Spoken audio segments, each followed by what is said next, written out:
شروع اللہ کے پاک اور بابرکت نام سے جو بڑا مہربان نہایت رحم کرنے والا ہے۔ جو بندہ زیر ناف بال وقت پر صاف کرتا ہے وہ 80 سال تک جوان رہتا ہے۔ دانت میں اچانک درد ہونا نظر بد لگ جانے کی علامت ہے۔ کچا کیلا کھانے سے وزن کم ہو جاتا ہے۔ آلو کا پراٹھا کھانے سے وزن میں اضافہ ہو جاتا ہے۔ جو غسل خانے میں کھڑے ہو کر پیشاب کرتا ہے اس کے بدن کی طاقت چھین لی جاتی ہے۔ پیاس زیادہ لگتی ہے تو بیر کھایا کرو۔ جن کا جسم دبلا پتلا ہو نہارمو ساگو دانہ پکا کر کھائیں۔ دن میں 1 کپ پانی پینا دماغ کو تیز کرتا ہے۔ جن کا بلڈ پریشر ٹھیک نہ رہتا ہو ابلا ہوا انڈا کھائیں۔ اگر چاول کھانے کے بعد بدہضمی ہو جاتی ہے تو چاول کھانے کے فوراً بعد چھوٹا سا کچا ناریل کھا لیا کرو۔ سنترا کھانے سے ٹینشن کم ہو جاتی ہے۔ روزانہ 1 سیب کھانے سے امونیا نامی بیماری نہیں ہوتی۔ شہد میں اجوائن ملا کر چاٹنے سے پیٹ کے کیڑے مر جاتے ہیں۔ جامن کا استعمال ہڈیاں مضبوط کرتا ہے۔ کدو کا حلوہ کھانے سے رکا ہوا قد بڑھنے لگ جاتا ہے۔ دودھ میں لہسن ابال کر پینے سے کمر درد میں آرام مل جاتا ہے۔ پودینے کا جوس پینے سے پمپل ختم ہو جاتے ہیں۔ کچی مولی کھانے سے آنکھوں کی روشنی بڑھتی ہے۔ کچا کیلا دودھ میں ڈال کر کھا لینے سے کبھی مردانہ کمزوری نہیں ہوگی۔ ناخنوں پر سرسوں کے تیل کی مالش کر لینے سے بینائی تیز ہو جاتی ہے۔ چہرے پر سنبل کے پتوں کا رس لگانے سے دانے نہیں نکلتے۔ دوپہر کے کھانے کے ساتھ پیاز بطور سلاد استعمال کرو، موسمی اثرات سے محفوظ رہیں گے۔ اگر ہفتے میں 1 دن بھی آڑو استعمال کریں تو جوڑوں کا درد غائب ہو جائے گا۔ نہارمو املی کا شربت پینے سے 2 مہینوں میں موٹاپا ختم ہو جاتا ہے۔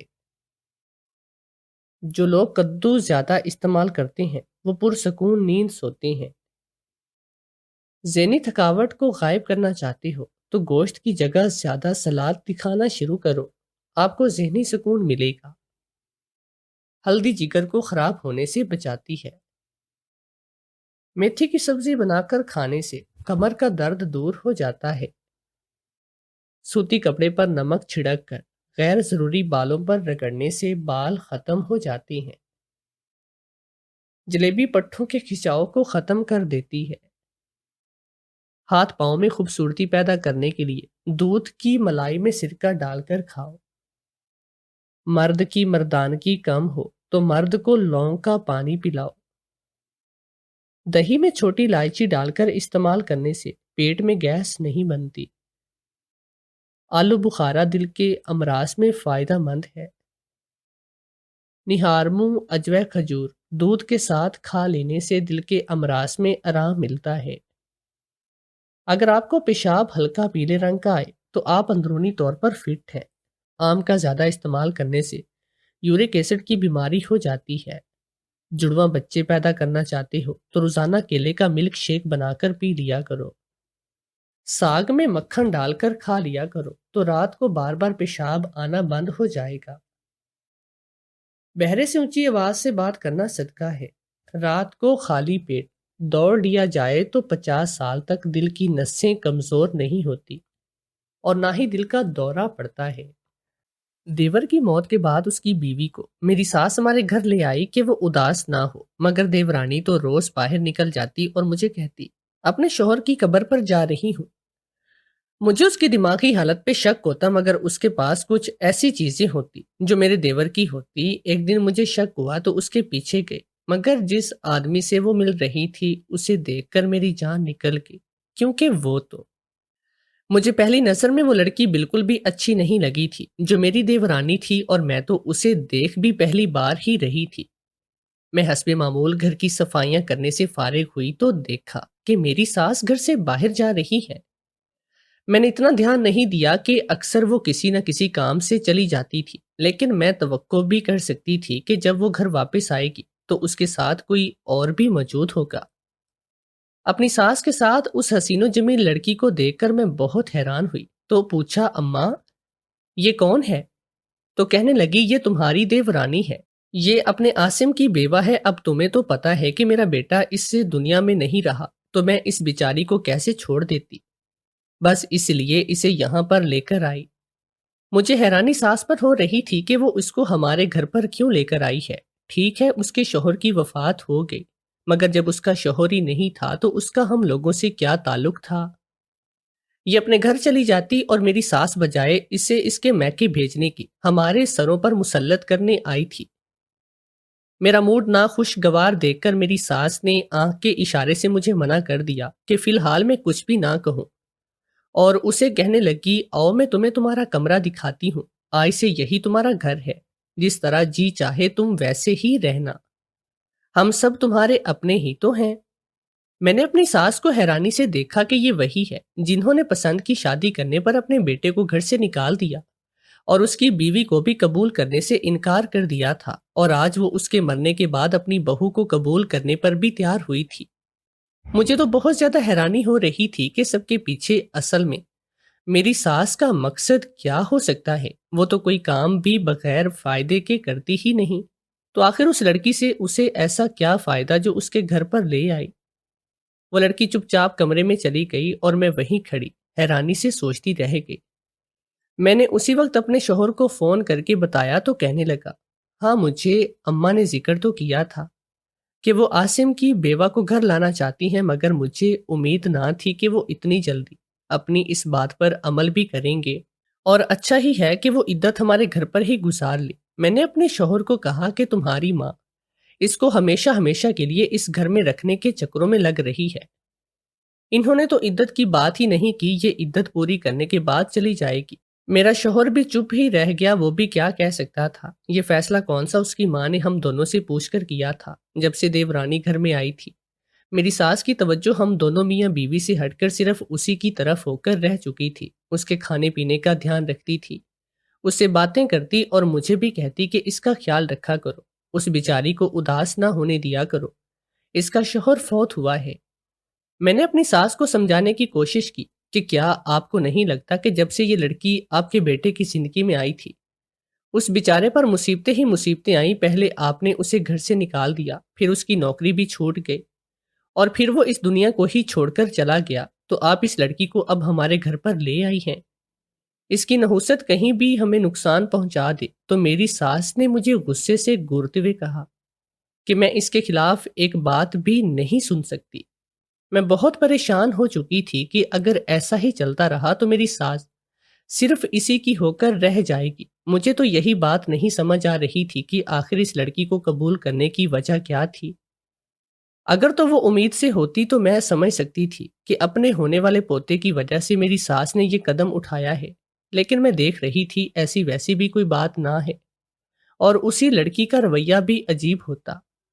جتنی محبت میری ساس اسے کرتی تھی وہ اتنی ہی بیزاری سے ان سے دکھاتی تھی، ان کی باتوں کا بس ہوں ہاں میں ہی جواب دیا کرتی، اور زیادہ تر اپنے آپ میں ہی مگن رہا کرتی تھی۔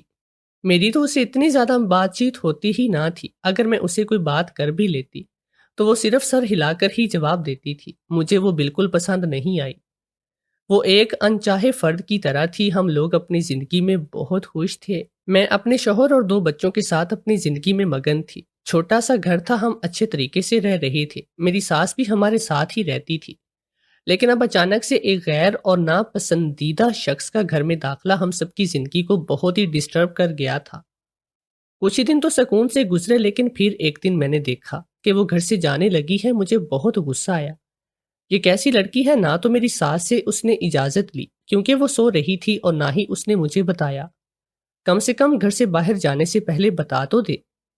میں نے اسے پوچھا کہ تم کہاں جا رہی ہو، تو کہنے لگی اپنے شوہر کی قبر پر جا رہی ہوں، اور یہ کہہ کے بغیر ہی میری طرف دیکھے دروازہ پار کر گئی۔ مجھے بہت غصہ آیا۔